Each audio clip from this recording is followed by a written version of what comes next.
Assalamualaikum warahmatullahi wabarakatuh. Perkenalkan, saya Ali Aulia Rifai. Kami dari jurusan Ilmu Perpustakaan dan Informasi Islam. Saya akan sedikit mereview buku yang berjudul Penaklukan Andalusia yang ditulis oleh Alwi Alatas dengan tim saya, yaitu ada Farel. Saya Farel dengan NIM 12550601113. Terus dan yang ketiga ada Salma Firdaus. Saya Kalmateras Alifah dengan NIM 125506001. Dengan yang terakhir ada Siti Najipah. Saya Siti Najipah dengan NIM 125506047. Oke, ini tim kami akan mereview buku yang berjudul Sang Penakluk Andalusia. Tanpa berlama lama, saya akan mereview mulai dari identitas isi, terus dari kelebihan dan kekurangannya, hingga rekomendasi kelayakan buku tersebut.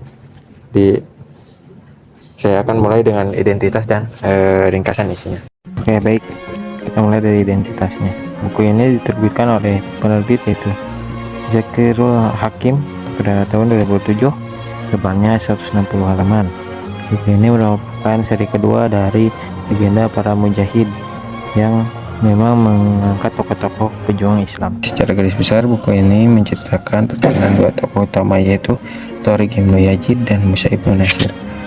Kisah diawali dengan penaklukan Afrika oleh kaum muslimin, kemudian berlanjut pada peristiwa yang menjadi titik awal penaklukan Andalusia. Di sini muncullah tokoh Julian, gubernur Quetta, yang menyimpan dendam kepada Raja Roderick karena putrinya Florida diperkosa. Rasa dendam itu yang mendorong Julian membantu kaum muslim menyeberangi Selat Gibraltar. Puncak cerita terdapat pada bab 4 ketika Tariq Ibnu Yazid mendarat di Jabal Tariq atau Gibraltar bersama sekitar 12.000 pasukannya.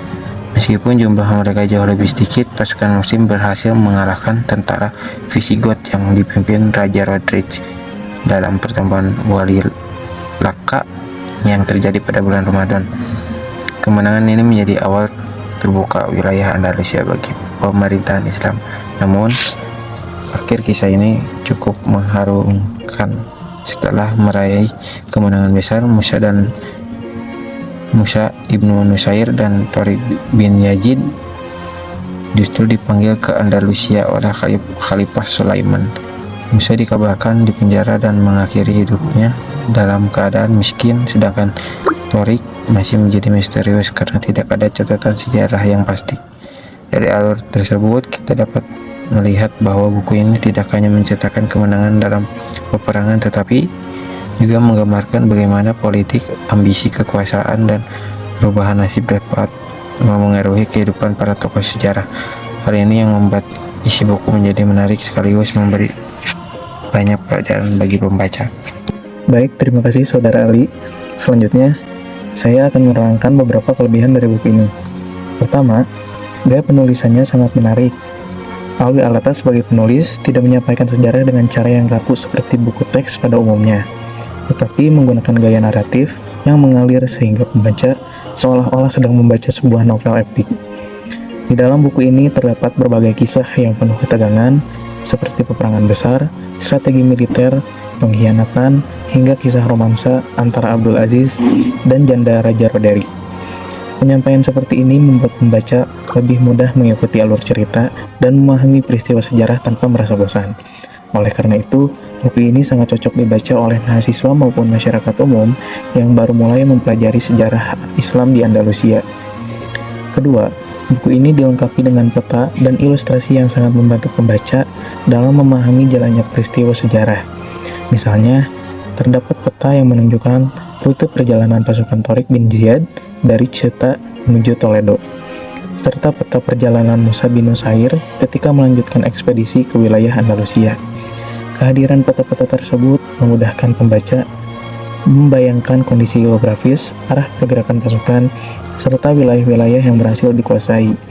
Bagi mahasiswa yang baru mempelajari sejarah Andalusia, visualisasi seperti ini tentu menjadi nilai tambah karena materi menjadi lebih mudah dipahami dan diingat. Ketiga, Saya sangat mengapresiasi sikap kritis penulis dalam menyajikan fakta sejarah.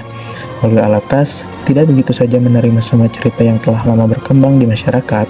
Salah satu contohnya terdapat pada halaman 88 ketika penulis membahas kisah terkenal tentang Tariq bin Ziyad yang disebut-sebut membakar kapal setelah mendarat di Andalusia. Penulis justru meragukan kebenaran kisah tersebut. Menurutnya, kapal-kapal itu merupakan milik Julian, sehingga tidak masuk akal jika dibakar. Selain itu, tindakan tersebut justru berpotensi menarik perhatian musuh dan merugikan pasukan sendiri. Sikap kritis ini menunjukkan bahwa penulis berusaha menelaah berbagai sumber sejarah secara rasional, sehingga pembaca diajak untuk tidak mudah menerima suatu kisah tanpa mempertimbangkan bukti-bukti yang ada. Secara keseluruhan, ketiga kelebihan tersebut membuat buku ini tidak hanya menarik untuk dibaca, tetapi juga memberikan pemahaman sejarah yang lebih hidup, mudah dipahami, dan tetap mendorong pembaca untuk berpikir kritis terhadap berbagai sumber sejarah. Namun, di balik berbagai kelebihannya, buku ini tentu masih memiliki beberapa kekurangan yang perlu menjadi bahan evaluasi. Untuk pembahasannya akan dilanjutkan oleh anggota ketiga. Terima kasih, sekarang saya akan bahas kekurangan buku ini. Pertama, buku ini terlalu heroik dan hitam putih. Tokoh muslim digambarkan sangat sempurna, sedangkan orang Visigoth digambarkan bodoh dan jahat. Padahal sejarah tidak sederhana itu. Roderick itu merupakan jenderal tangguh yang sedang menyatukan kerajaannya. Jatuhnya Visigoth bukan cuma karena mereka zalim, tapi juga karena kesenjangan ekonomi besar antara bangsawan dan rakyat. Kedua, porsi legenda terlalu besar. Penulis menghabiskan banyak halaman untuk cerita Roderick, membuka ruang terkunci, dan dendam Julian. Memang di akhir penulis bilang itu hanyalah sebuah fiksi, tapi dengan menceritakannya terlalu detail, porsinya jadi lebih banyak, lebih besar untuk dongeng dibanding analisis sosial politik yang lebih ilmiah. Lalu yang ketiga, buku ini adalah rangkuman dari buku-buku lain, bukan hasil dari penelitian langsung. Penulis banyak merujuk ke sejarawan seperti Dozy dan Collins, tapi jarang mengutip sumber asli atau dokumen sejarah secara langsung. Nah, setelah tahu kekurangannya, sekarang kita lihat seperti apa sih kelayakan buku ini. Saya serahkan kepada anggota keempat. Baik, terima kasih. Sebagai mahasiswa ilmu perpustakaan, saya akan melihat buku ini dari sisi koleksi dan pengguna. Buku ini layak untuk dijadikan koleksi perpustakaan, tetapi dengan klasifikasi yang tepat. Saya sarankan ditempatkan di rak sejarah populer atau bacaan umum, bukan di rak referensi akademik utama atau skripsi. Sangat cocok untuk mahasiswa semester awal yang baru pertama kali belajar sejarah peradaban Islam dan ingin gambaran besar dengan cara menyenangkan. Juga cocok untuk masyarakat umum yang ingin belajar sejarah tanpa terbebani istilah-istilah teknis. Sebagai buku pengantar atau introductory, jika mahasiswa yang ingin meneliti menaklukkan Andalusia, saya sarankan membaca buku ini dulu untuk membangun minat. Namun, setelah itu, mereka wajib melanjutkan ke buku-buku yang lebih akademis seperti karya W. Montgomery Watt atau Abdul Wahid Danun Toha yang juga tercantum dalam daftar pustaka buku ini.